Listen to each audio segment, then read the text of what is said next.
if we don't align ourselves with his ways, we are praying prayers he's not even listening to. Because if I say to this son of mine, I need you every day at 5, give me a call and remind me to give you 100 puller.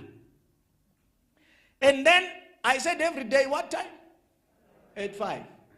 If he decides to come to me 4:45 and says to me, "Can I'm hungry," I will not pay attention to his hunger.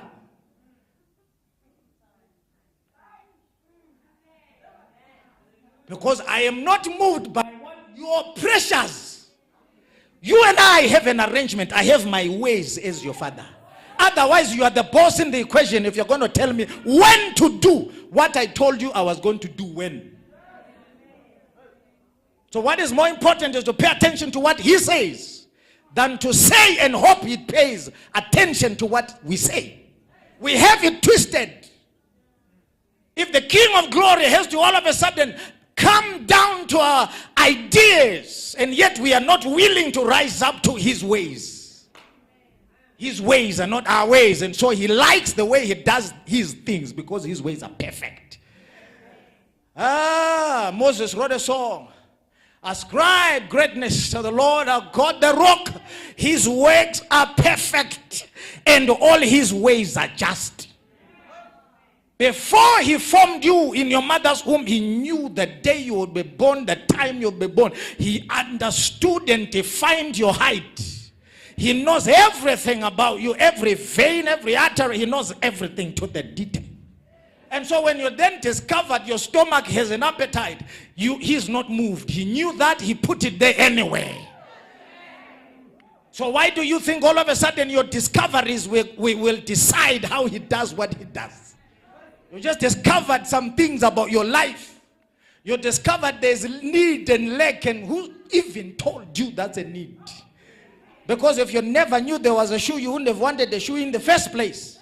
So the world around you has educated you on certain things, and now you think he must also work like that. Can we stop moving and go back and find out, what do you want? Who are you? What are your ways? Then my prayers and my pursuits are not decided from what I have seen around, but my pursuits are decided from what he has said. His ways are not our ways.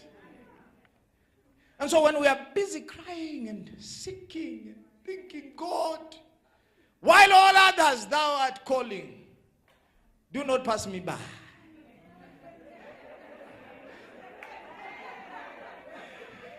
He looks at us and says, but before I formed you in your mother's womb, I knew you, I ordained you. And David would say in Psalm 139, before even I was fashioned, while I was still wrought together in the lower parts in my mother's womb, all the days ordained for me were written in the book before there was one of them. So are you telling me that all of a sudden, the God that created the universe and even decided and numbered your hair would pass you by? Going where? You are here because he put you there. So stop moving and pay attention to what he's doing. Yeah.